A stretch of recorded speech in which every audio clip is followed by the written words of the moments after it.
That's what music does. And so what is she saying here? Anybody? Ra. Ra. Where do you know Ra from? Ra. Egyptian god.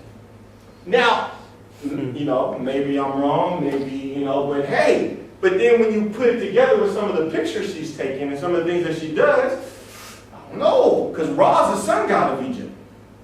So maybe, so are we talking about, hey, I want the romance of Ra?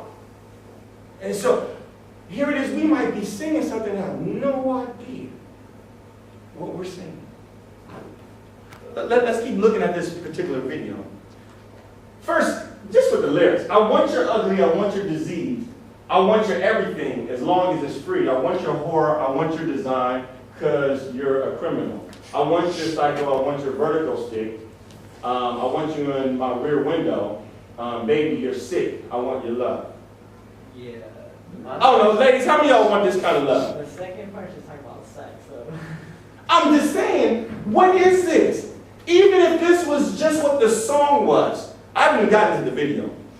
But even if this is just what the song was, ladies, y'all want this? Who wants diseases? And y'all want the diseases? I want your disease. And the whole song, we need to open our eyes and see the things that we might be seeing, the things that Satan is putting out there. I'm just using this as an example because there's many. But let's look a little bit closer at this video. She's talking about how she wants this bad romance. So some people say a bad romance of the music industry, the satanic music industry. Others will say the bad romance of just a satanic relationship. I don't know, you can call it what you want, you guys be the judge. But basically, the video starts out to where she's like in a cocoon. How many people have seen the video? Okay, for those who haven't, I'll help to explain it. But, man, the pictures are dark. Okay. All right, so it starts out where she's in a cocoon and she's all white, and there's like a mask over her face where she can't really see. And you can say that that's a symbolizing, like hear no evil, and it's like she's innocent. And so then you go to the next picture where she's over here and she's in all white, and everything around her is what?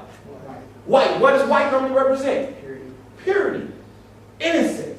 And so here you can say that she's pure, but then all of a sudden we go to another part as the song continues, and you have these two women here. And what happens is they start wrestling with her. And so she's in the bathtub and they're wrestling with her, and they take what appears to be vodka and they shove it down her throat. They almost force her to drink it. And so now she's changed. So she stops and she's like, I surrender. I'm just going to give in. Then it changes, and now she's like dancing in front of these guys. And people will say, this is the industry, or say satanic, whatever you want to call it. But basically, she's selling herself. And this is the bid. This is what she went for. So then the movie continues to go, the video goes forward. And then what happens is she takes this person that bought her and takes her back to the bed. Now, what do you notice? Because the bed's like right here. Homeboy just laid on the bed. And she never gets on the bed to the very end. What do you notice here above her hands? Goats. Scary. They're scary looking goats, but it's a symbol of the Baphomet. The Baphomet is a satanic god. You'll see it a lot in Satanism, you'll see it a lot in magic, Wicca. And so here it is, the bed is almost a symbol of an altar, and you have this satanic god above the bed. But unless you really were analyzing, you have no idea. If you're watching this video, you would say, what is she doing in this video? What does it have to do with the song? Because it has a deeper meaning. So then what happens is now, she never gets on the bed, the guy's on the bed, and now the bed is on fire, the altar is on fire. Now a sacrifice is being represented. And so the person, this sacrifice is being offered to this demonic god. After that, she is now transformed. And now she's in red. Quick note, she's putting a triangle over her eye, which, people say will symbolize the all-seeing eye. Now, this picture is interesting. This is where she's finally on the bed. Notice that everything is burnt up except for what? Her. And why? Because those are representing God. That was the sacrifice.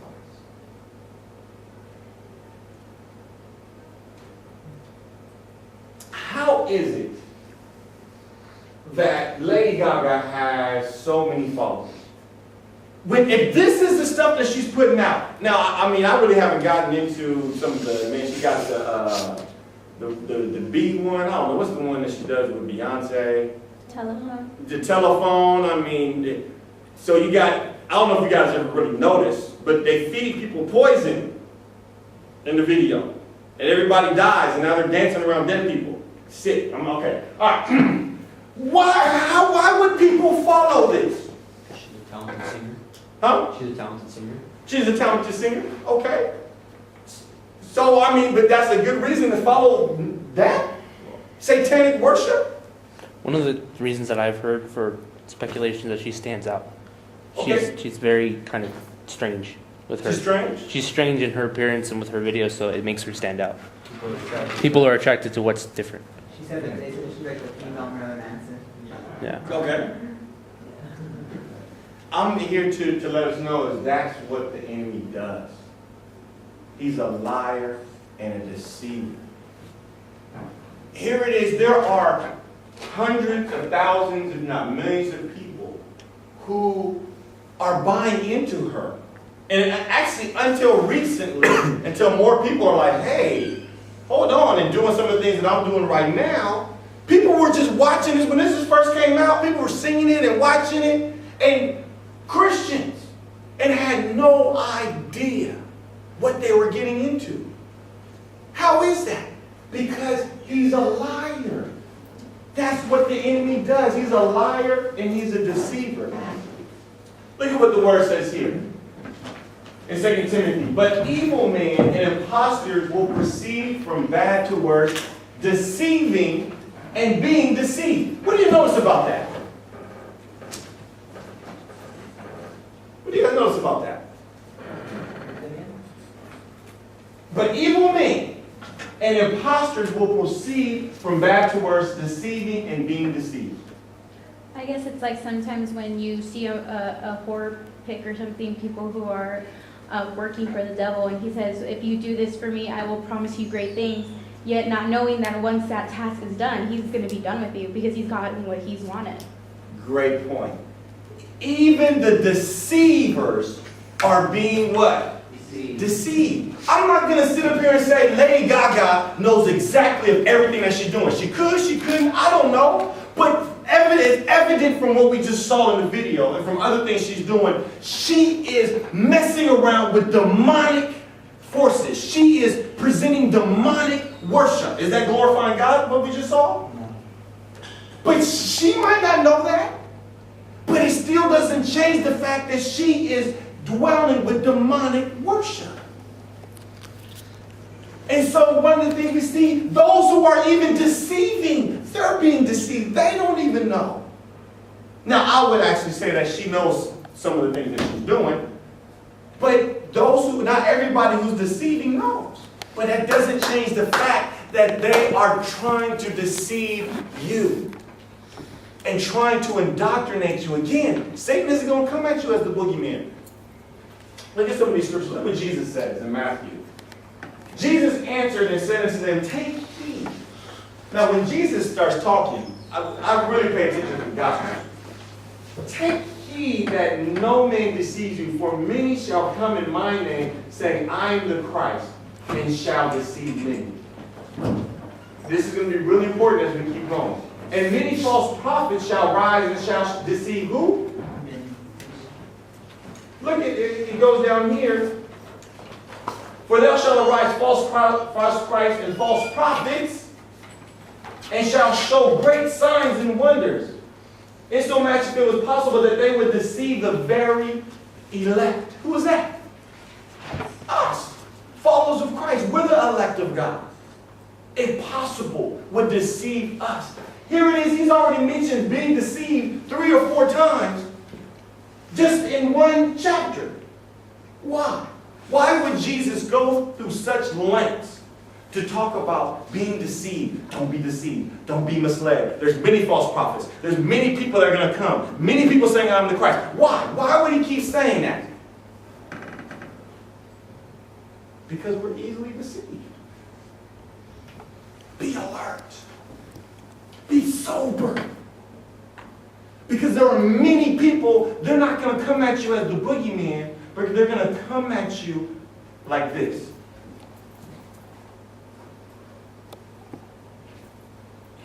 That's how they're going to come at you. Hey, I'm just saying. Because we associate this with innocence. Like, all of a sudden, what you say to is now trying to destroy you. I'm trying to use this. I wanted to go to an extreme. We'll use people as pastors. I got beef with him, actually. No, man, I actually have a video of him just backtracking on Prop 8. And he was on national television. He was on, I can't remember exactly what it was, but he was on national television backtracking on Prop 8 and how he wasn't really a supporter of it and how, the homosexual agenda isn't his priority. I mean, it was all right. So, for such men are false apostles, deceitful workers disguising themselves as apostles of Christ. No wonder, for even Satan disguises himself as what? An angel of light. Remember, his attack is not going to come at you in a way that you can say, I see it. Man, I see how you're trying to destroy my family. I see how you're trying to destroy my faith. I see you. No, but it's going to come at you in a sly way, a slick way, where you don't notice it. Any questions so far? All right. So again, this week, be sober, be alert. Don't be misled.